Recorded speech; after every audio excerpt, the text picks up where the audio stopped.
Hey everyone, Keto Comic here. As promised, keto and heart health or heart disease. What's it all stacking up? I appreciate your patience. I know it's taken me a while to get this out, but just a little background on this. We're going to cover this in a couple of parts. What is heart disease? What the studies say now about keto and heart disease, as well as what we've known in the past that or thought caused heart disease. So let's get started with what is heart disease.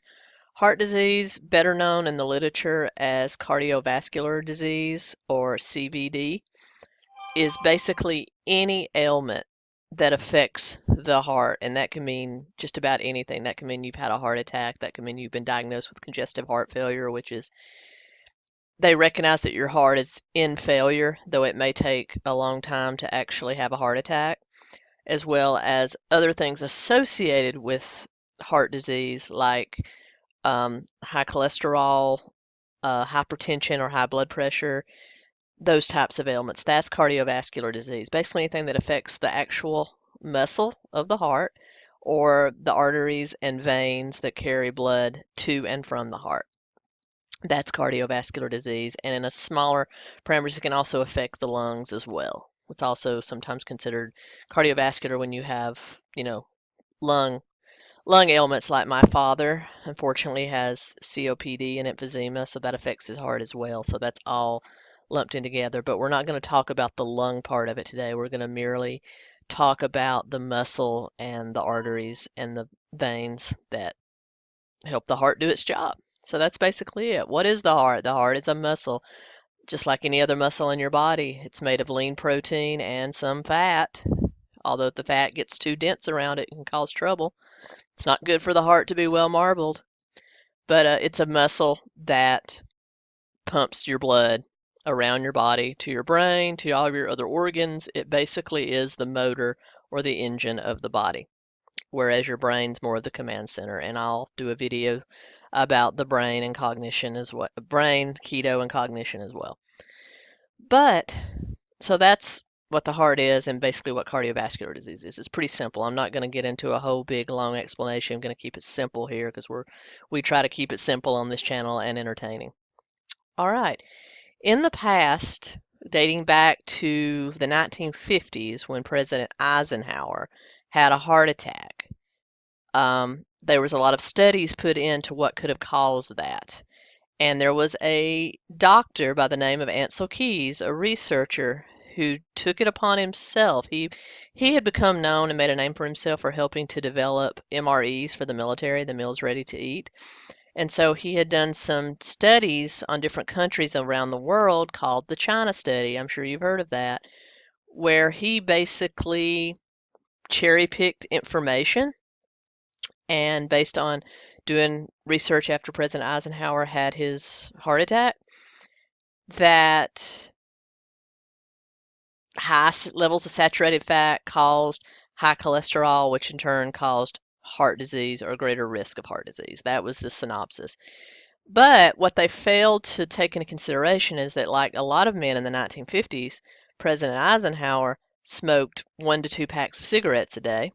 He also didn't exercise very much ever since he left the army. He did eat a lot of high fat, but he also ate a lot of things like processed cereals and sugars, which had become pretty popular. What in the 50s after World War II, America this is when the baby boomers started in 1945 up to like 1964, I believe. Baby boomers, they America was experiencing a great time of wealth, and also with that wealth comes new innovations, and a lot of that was new innovations in food. This is when you saw products coming out from new companies like Kellogg's, which Kellogg's is an interesting video I will do a video on. He actually thought that eating the high corn, high carb cereal known as corn flakes would prevent people from masturbating. Yeah, look that up. Look up Kellogg. It's quite interesting. And you also had companies like Quaker Oats and things like that starting to espouse the benefits of whole grains. And so Ansel Keys latched onto that because Ansel Keys preferred a plant-based diet anyway. Um, there's been some studies that show, or some research that has shown that he was actually being paid by some of these companies to doctor his research a little bit. And also, he was a proponent of the plant-based diet anyway, so of course he cherry-picked his study. So all of that was left out, the fact that all these other factors, and he zeroed in on the high-fat portion, but he studied 7 countries, but he eliminated a lot of data. And what he published was studies that showed that people that eat a lot of animal products, countries that eat a lot of high animal products and high levels of saturated fat had greater levels of heart disease. That is what his data showed, but what he left out were all the other variables, all the other factors like the Mediterranean, like the Inuits of Alaska, lots of other countries in the Norwegian area that ate a lot of meat and a lot of vegetables. He left that out that showed that they had lower rate of heart disease. In fact, they were almost equal with Japanese and Chinese, which is what he espoused as the China study that showed because they ate a lot of carbs and low fat, they had better heart health. But what he left out were countries where they still eat a lot of saturated fat that had equal levels of heart disease with those countries. So he left all that out. And basically, we have what we know as the lipid hypothesis, which is greater levels of saturated fat causes your cholesterol to go up, and the cholesterol clogs your arteries, which causes heart disease. Well, now new studies have come out that says that what causes heart disease is inflammation. And one of the greatest things that cause inflammation is processed carbs and sugar and carbs in general. They cause your body to inflame. High fat foods do not cause inflammation or as much inflammation in the body, and that's what causes the heart disease, because cholesterol, as we have discovered, is a naturally occurring element in your body. Your body makes it if you don't have enough. So, your pancreas and your liver, they make it if you don't have enough. So cholesterol is only present where there is damage and inflammation. If you have damage or inflammation to an artery, your body dispatches cholesterol to initially plug the hole and heal it. So, yes, some people that have cardiovascular disease have high levels of cholesterol, but high levels of cholesterol is a side effect. It didn't cause it, it's your body's reaction to damage that was already there, if that makes sense. So, that's what the new research is showing. And it's also showing that people that eat a high processed standard American diet may suffer greater instances of heart disease. Now, plant-based diets, what we've found that if you eat on the extreme of either side, either high carb, low fat, or high fat, low carb, you kind of work out to be okay. So maybe people that do stick strictly to a plant-based diet do have lower incidence of heart disease because they're high fat and high carb together will cause problems. That's been proven. So it's pick a side.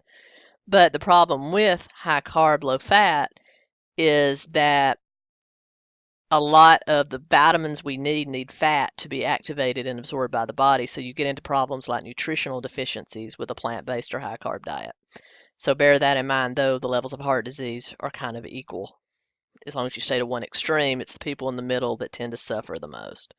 So all that boils down to is that we know now that cholesterol is a necessary element in the body. Your body makes it. It is present when heart disease is present, but it doesn't cause it. It's an effect of it. So causation does not equal, you know, causation and relevance does not equal the sum of all the parts, for lack of a better way of putting it. But there are 3 elements to your cholesterol. There's LDL, HDL, triglycerides. And one is a good cholesterol. The other is kind of a bad cholesterol, triglycerol, which can plug and close up arteries. Only if there's damage already there, it will be dispatched in response to that. But then your HDL will come through and kind of clean that out. So 3 types, and then triglycerides kind of have an effect on both. So that's where we are. Now, what does this all mean for the keto diet? It means that the studies that have been done, and they're usually short to medium terms, that no one's done years on keto yet.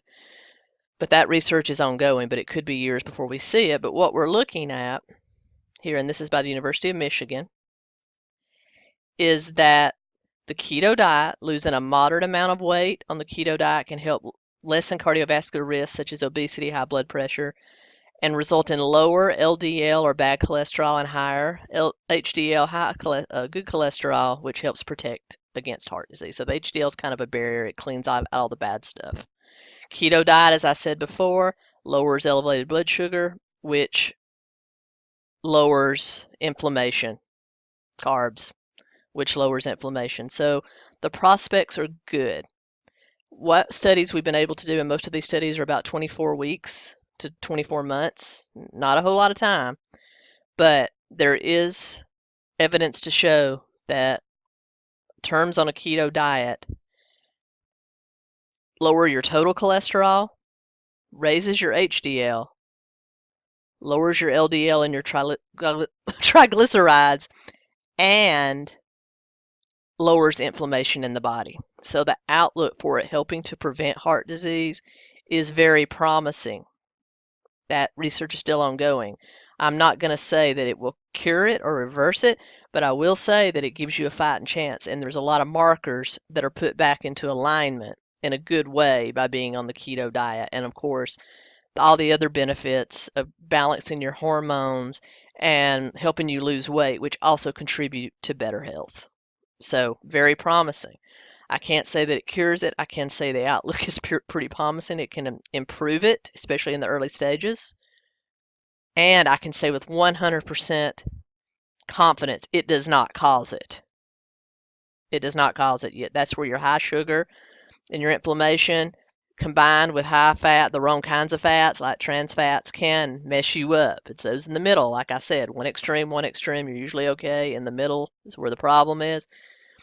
But I can say the ketogenic diet or a low carb diet in general does not cause heart disease.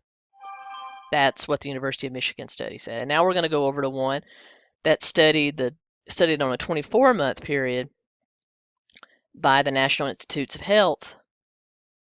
And basically what we have here is 24 weeks. And what they put them on was this is basically that same study that we did in diabetes where they put them on 30 carbs or less a day. And they also kind of pinpointed how much of each type of fat. So they were 80% polyunsaturated monosaturated fat, 20% saturated fat, 30 grams of carbs.